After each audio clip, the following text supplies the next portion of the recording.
I'm joined again by Jason Vinson, and today we're going to be talking about building a better business for your wedding photography, not only as a business that actually books work, but also as one that makes your life happy and that allows you the time and the freedom to do the things that you want to do in your life. This is also part 2. So last week we talked about off-camera flash and off-camera light. So if you're interested, go check that out. Today, all the business side of things. Welcome, Jason. Hi. Thanks for being here. I'm glad to be back. It's been so long.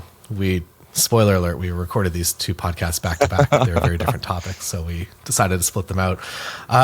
So I guess start kind of at the beginning of when you were getting into wedding photography. Was it a natural transition? Did you see this life that you could create if you were a wedding photographer, or has this all just naturally, organically happened, maybe with a little bit of planning? Yeah, no, this was absolutely never the plan. So I have my degree in mechanical engineering, and I was working full time, and then met my wife. At this time, didn't even own a camera. We decided whenever we got married to get like what we thought was a really nice camera, which was a Sony A550. So like a middle of the line crop sensor DSLR for our honeymoon. So we had like something to take pictures when we went on our honeymoon.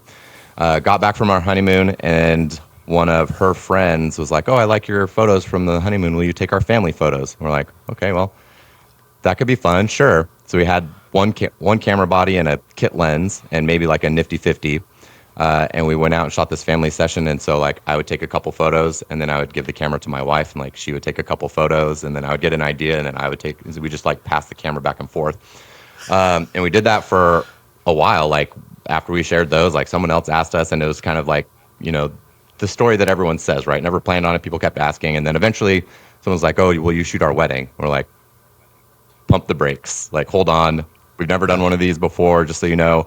At the time, we still only had like one camera body and like the kit lens and 50 millimeter lens. And she was like, "Yeah, I'm fine. So we still want you to do it." Charged her to like $500.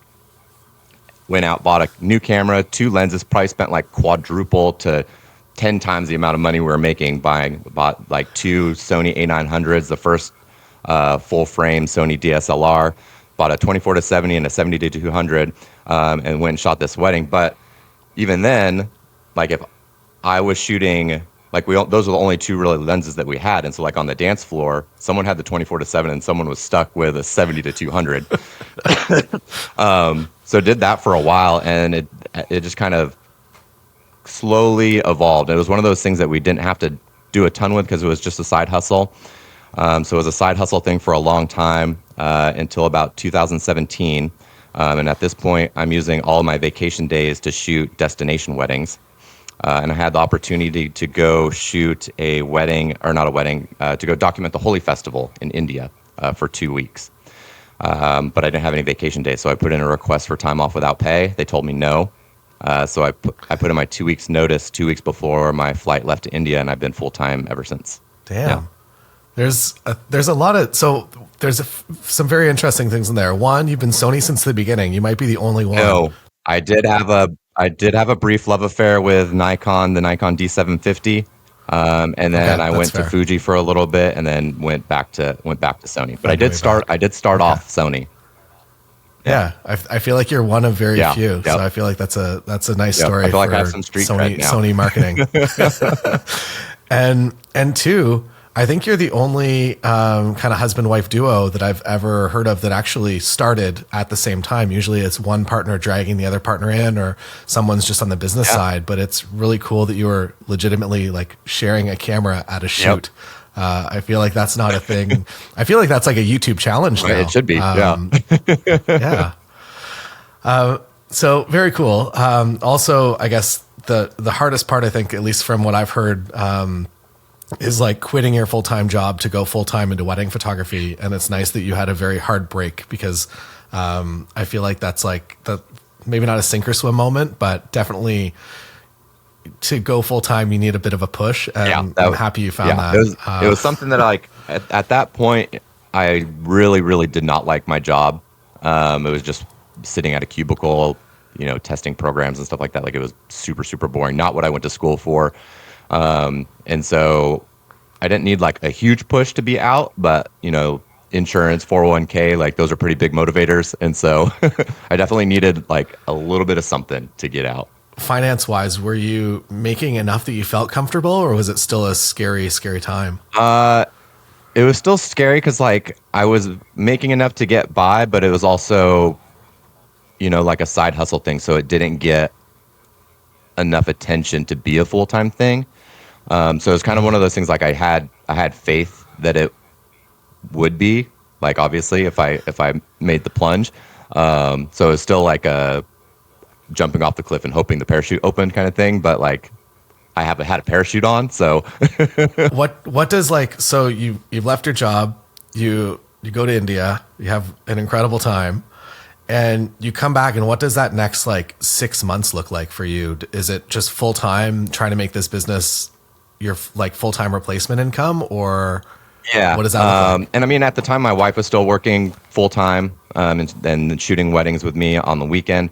And so at this point, it's just a lot of like getting our website actually up to par, actually trying to figure out what SEO really is and how to work it, trying to actually have relationships with vendors and stuff like that. And so just doing the work that you normally would to get into wedding photography that we just didn't generally really have to do because it was a side hustle. And if weddings came in, they came in, and if they didn't, they didn't. And what did your early marketing look like? Was it primarily SEO, or were you doing paid ads, or were you? Yeah, no, it's primarily paid, primarily SEO. We did a little bit of Facebook ads, but in general, it was only to promote like an engagement giveaway or wedding planning guide or something like that. Like it was mostly just for like lead magnet type stuff. But at that point, it was mostly just like referrals and SEO. And you've touched on something that I think a lot of us overlook, which is lead magnets to actually get people onto your website. What can you talk a little bit more about those, and if you saw success with them, or maybe which ones you saw the most success with? Yeah, so hands down, the biggest lead magnet that we get is going to be our wedding planning guide. And I'm actually in the process of getting it set up so I can sell my wedding planning guide as like a template. So you can just you could use all of my text and just kind of like replace the images and stuff like that. But it's a 62-page wedding planning guide. And so it's like pretty intensive. It walks through like timelines and engagement sessions and tips and tricks for receptions and stuff like that. And so it's not necessarily designed to like hold your hand through planning your wedding, but it's more of like a tips and tricks. Like, these are things that we have seen that work. These are things that we've seen that didn't work. Maybe keep this in mind. Like, if you have 45 minutes for a portrait session, keep in mind that maybe it might take 15 minutes to drive your shuttle to your location that people don't normally like think about when they say, oh, we have 45 minutes for portraits and stuff like that. So it's a bunch of things like that. What does that look like actually current day? What does that look like that somebody comes to your site, and do they put their email in to get that guide? Yep. And what does that marketing look like from your side? Do you reach out? Is it an email automation? It's all automated, but it's set up as to try not to be super automated. But so like they put in their email address, they get the email that's like hey, congratulations, here's a wedding planning guide, a little bit like a small section of tests. And then within the wedding guide is what we want to sell our work. So there's our favorite images. We talk about how we shoot certain things. And so if you relate to that, or that's something that you're into, then you'll obviously be inspired to contact us or want to like continue the conversation. And if not, then hopefully it's just helpful for you. And maybe you like other types of like other styles of work. Hopefully it's still helpful. But if you like our style, you like the way we work, then you're going to contact us. And then from there, we also have, I think it's 5 other emails that are sprinkled out over the course of a week and a half that are just like little bits of more information that aren't in the guide, like the difference between 2 wedding photographers. Like, wedding photographers aren't created equal. So kind of walking through some of those details, and then checking in kind of emails, and then a final like, hey, this is our last email to you. So if you're interested, make sure to reach out. Goodbye. I hope you enjoyed things, type of thing. That's very cool. And I also like that. So you've been doing this a minute as well. And I feel like a lot of us get pretty lazy, that once you start getting kind of enough work organically, you really stop doing a lot of the things that you should be doing, like the wedding planning guide. So I appreciate that you continue actually working hard at your business. Yeah. Because I know there's also a lot of educators that once you get into the education side, that you just like slowly stop shooting weddings. And I feel like that's a real disconnect, that if you're not actively doing it, how are you teaching it? Yeah. Just a shout out, I guess, to you for that. Like I can teach you what I did 10 years ago that worked, but I don't know if it'll work right now. Like that's not really helpful for anybody that's taking a class, right?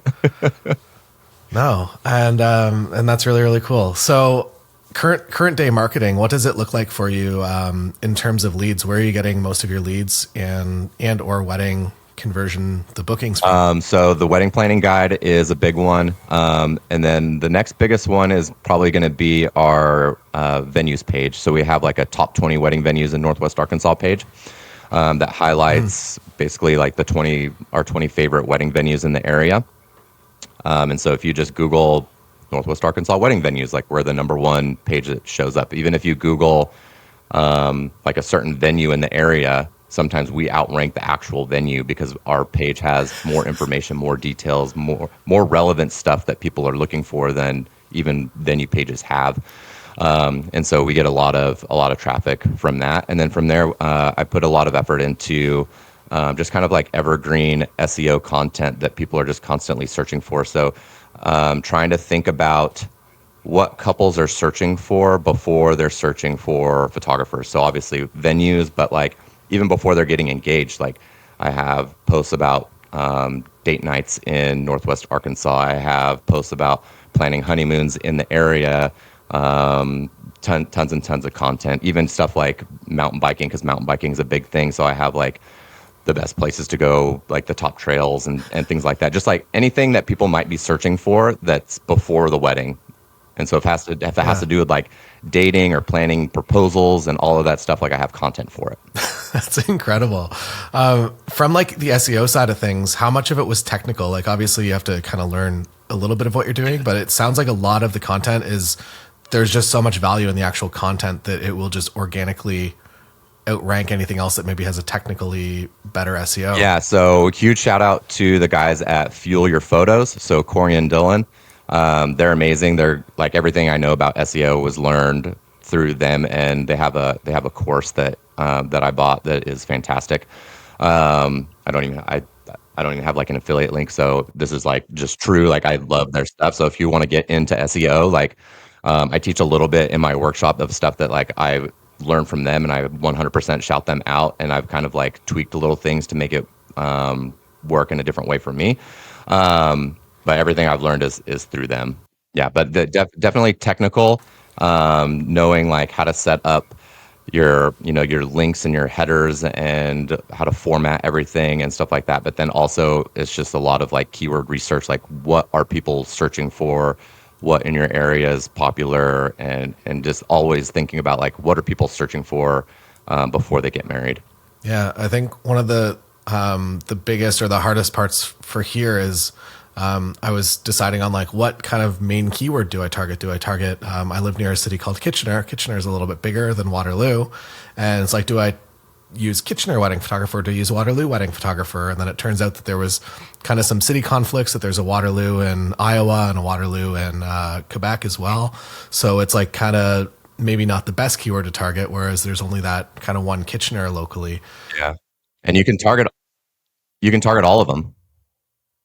You just need to have dedicated pages for each one. And so like if you Google Northwest Arkansas wedding photographer, my main page should be the one that pops up. But if you Google like Fayetteville, Arkansas wedding photographer, I have another page that's the main keyword. So one of the biggest things that I learned through this SEO course is a concept called keyword cannibalization, which essentially means like you can't use the same keyword on other pages, because essentially like if I use Northwest Arkansas wedding photographer on my main page and then I use it on a bunch of other blog posts, Google's like looks at my page and it says, oh, these are like, he has 10 pages that reference Northwest Arkansas wedding photographer. I don't know which one to show, so I'll just randomly pick one and then be like, the next time someone Googles, it'll be like, oh, I'm going to show this other one, and it eventually nothing gets clicked because it's not showing the same content over, and eventually it just falls off the list. So you just need to have one page for one keyword basically. And so you'd have your main page for Waterloo, Ontario, and then you'd have another separate page that talks about another area and reference like key locales and locations and all that fun stuff to show that it's not just like a keyword stuffing type of article. And so we've talked about lead magnets and generating incoming leads. And do you do paid ads on those? Oh, yeah, it's all SEO based, and basically every piece of content that I have, like the dating guide and the date nights and all that stuff, like everything is essentially pushing the 62-page wedding planning guide. Like it's all, or like the wedding venues page or something like that. It's just like once you click on one piece of content that is helpful, I want to push you towards other helpful content. And then eventually you're going to download this wedding planning guide. You're going to see our work. And then hopefully you love the work. And if you do, then you contact us. If not, then hopefully we've just been helpful. Very nice. And then, so you have all of that going on. And then in terms of venues, do you work at the same venues often? Are you preferred? And if you are, how did you start that relationship? So the wedding venues, so the way that I have my venues page set up is at the end of every venue, I have a little contact form. And when they fill out that contact form, I know what wedding venue, like what page they were on. Oh. And so I can then connect them with the venue. So they don't have to jump through hoops, be like, so they're on my page and they find this venue they like. They don't have to then try and find how to contact that venue. They just contact me, and then I hold their hand and I connect them to said venue. And then now these venues see me as an asset because I'm now connecting them to their potential clients as well. And so they see a value in working with me.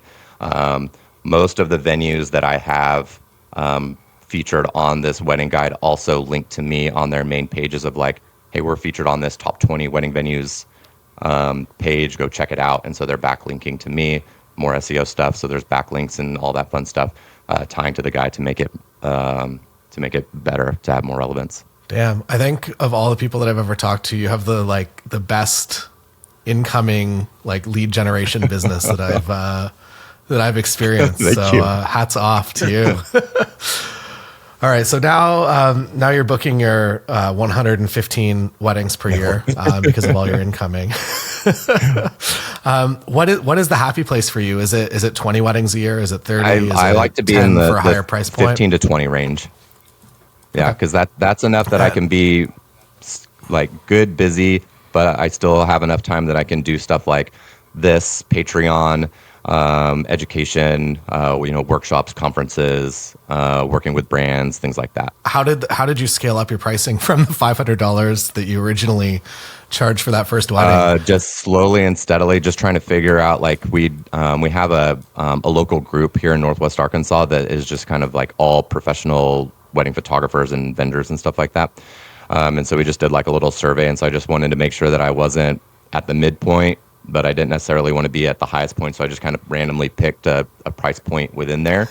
And then it just kind of stuck. And every once in a while, like I'll raise one package up $500. One of the biggest ways that I've given myself like a so-called raise is all of our wedding packages come with an album.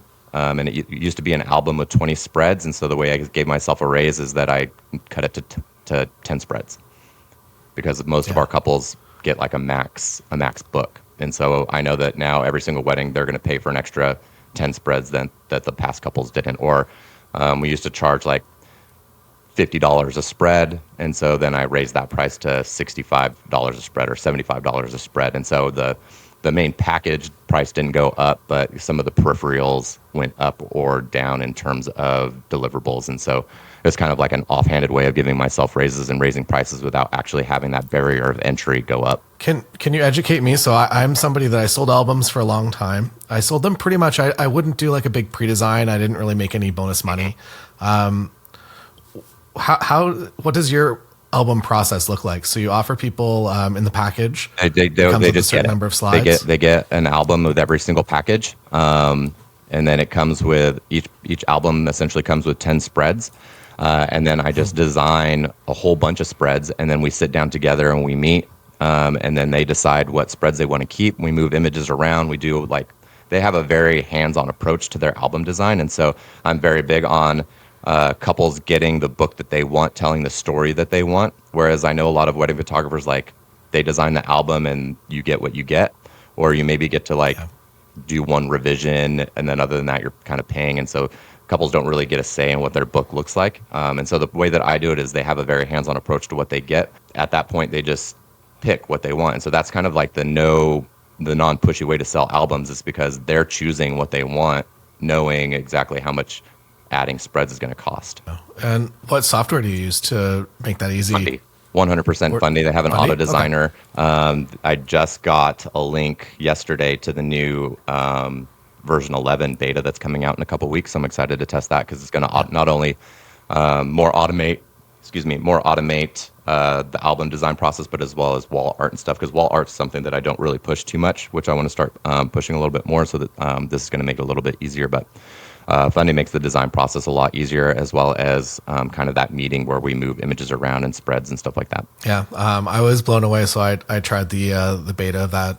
And again, somebody that I haven't designed an album in years now. Just going to turn into a plug for Fundy. See if we can give them a sponsor. But yeah, I was actually blown away by like that. You just add all the images, and through its wizardry or timestamps, probably more likely, it just arranges an album that makes sense. It's not like just randomly throwing images on a page. It all seems to collect in getting ready sections, and the images that should be together just organically end up together. And there were very few revisions I had to make. So and it's cool too because you can like mark templates, like so certain page layouts, the way images are laid out, you can mark those as your favorites if you have certain templates that you prefer, and it'll only use those templates and stuff like that as well within the auto designer. So you're not having to like select new templates and stuff like that per page once the auto design is over. And do you do in person, so they come to your place? If we can, like if it's a local wedding, then I'll do in person. And no, we go to like a brewery or somewhere, and we have nice. I try and make it fun. So we'll like get cheese fries and beers and stuff like that, and we'll sit down with a laptop at a pub or a brewery or whatever, and we'll go through the album design. And then if it's a wedding that's not local, then we'll just do something like this where we'll hop on Zoom and I'll share a screen, and we'll still have beers and stuff over video and things like that. That's very cool. And also that keeps your costs down, that you don't have to have a studio just for 3 meetings a month. Right. Yeah. As well. And I have this space that I'm trying to turn into. I'm going to start doing some like studio work and stuff, but it's like just in a big office that I have at my house. And so I don't really want to have to like make sure that the space is fully clean and parade people through my home just for an album design. Plus, I like going to a brewery anyway, so it gives me an excuse. Yeah, sounds way, and it's an business expense too, right? So, what does your ideal do you feel like you've built your ideal life, or do you feel like you're still tweaking and kind of building that? We always talk about like business and personal, like that balance. Yeah. I don't know if that exists as entrepreneurs, but have you found kind of a happy place? I'm at a pretty good place now. We have 3 kids now. So, they're starting to get older where they're going to start doing things on weekends. And so I do want to kind of step away from weddings a little bit more. And I think I'm going to start transitioning into like high school seniors and stuff like that. But as I'm at now and have been the last few years, it's been pretty ideal. Like I work, 20 to 30 hours a week, office wise. And then if I have a wedding, then that adds up. But on weeks that I don't have weddings and I don't work like a full 40-hour week like most people do, and I try and spend a lot of time with my kids and stuff like that. And so it's definitely been good for that side of things, having that flexibility. Yeah, I feel like that's one of the reasons I got into it, was for the time flexibility. That I got to work Saturdays, but Monday to Friday I'm usually pretty available to kind of do whatever I want. And that was a huge when I was looking at wedding photography and investing a lot of time to build a business in this field. That was definitely one of the things that stood out to me. So I'm happy that it's found you, and that you're not working 75 hours a week like so many people that I know. Yeah, that was one of my like biggest things that I hated about my day job when I had it, is that when nothing was going on, I still had to be there and just like doing nothing. Like there was nothing for me to do, but I still had to just be present. It's like, I'm on salary. Why do I have to be here? It's pointless. I finished my work, shipped the gallery, and job is done. Amazing. Where can people go to find out a little bit more about you? Yeah. So obviously my website, vincentimages.com. So if you want to kind of peruse the blog and go through some of like my content and stuff, feel free to do that. You can find me on Instagram, VincentImages_Jason, VINSON images_Jason. And then I do a lot of like premium content, walking through like how I got the shot, editing, things like that on Patreon. So if you just Google my name, Jason Vinson, and Patreon, that'll pop up as well. And then I'm teaching a workshop in Waterloo, Ontario after Canada Photo Summit. So if you're going to be there, definitely check that out. And you can find that at vincentimages.com/workshops. Amazing. Thank you so much, Yeah, dude. thanks. Thanks for having me. It was fun. See you in Canada. Yeah, can't wait.